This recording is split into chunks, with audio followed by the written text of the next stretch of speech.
think it's interesting because for the first time, I think we are starting to worry about capacity. Everyone is streaming, and you look at what the percentage of the share of the market that Netflix takes on a nightly basis. Bully for them. Reed Hastings has done a phenomenal job, and more power to him.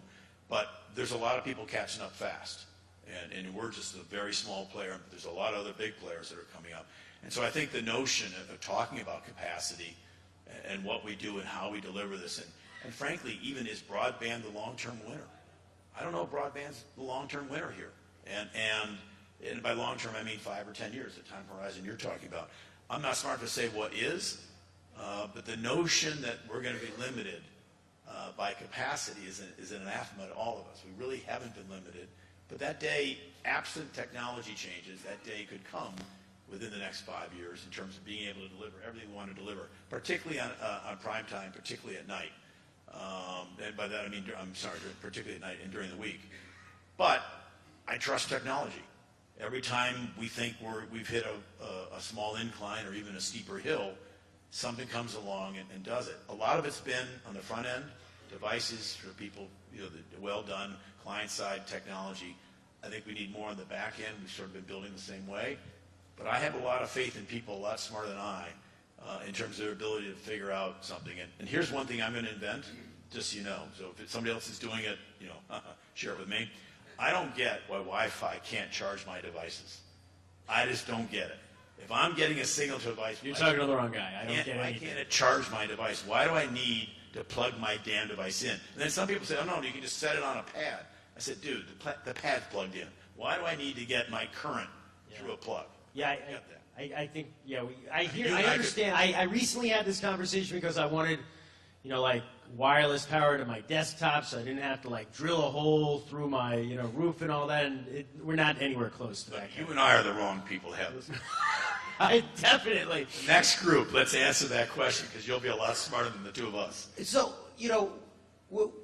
there was a story, though, in the paper today, I should say on Bloomberg, in which you were quoted talking about whether putting the NFL regular season games that don't involve Jacksonville on Yahoo or Google might break the internet.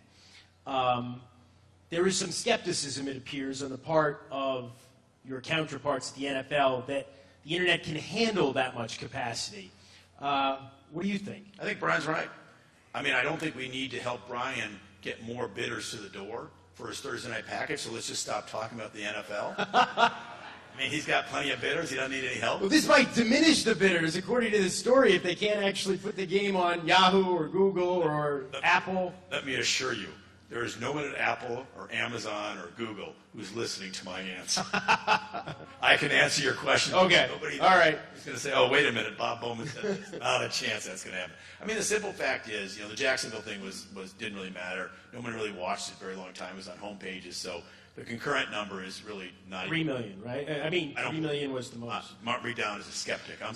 I'm from Missouri on that. that was the number in terms of actually somebody really participating and watching a live stream, as opposed to being. It just happened to be there. Being on a page where it launched, and being on this page where it launched. But having said that, I think what Brian said has an element of truth to it, and it isn't just streaming. The streaming sort of may be the easiest thing to do.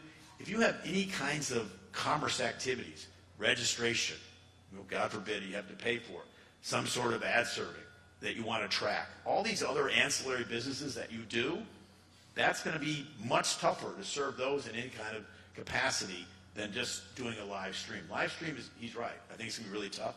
But anything else, you're going to do 10, 15 million concurrents consistently for 3 hours, those systems are really going to get taxed. So having said that, I think that goes back to your earlier question, Jeremy, which is, I think the good news about this, and there's very little good news in talking about rights for the NFL, to be candid, but the good news in this is it's part of our conversation now where we're actually talking about that. That a game that would draw 10 million concurrent viewers is not in Peter Pan land. It actually could happen. And we need to think about that. And that's all good news for all of us.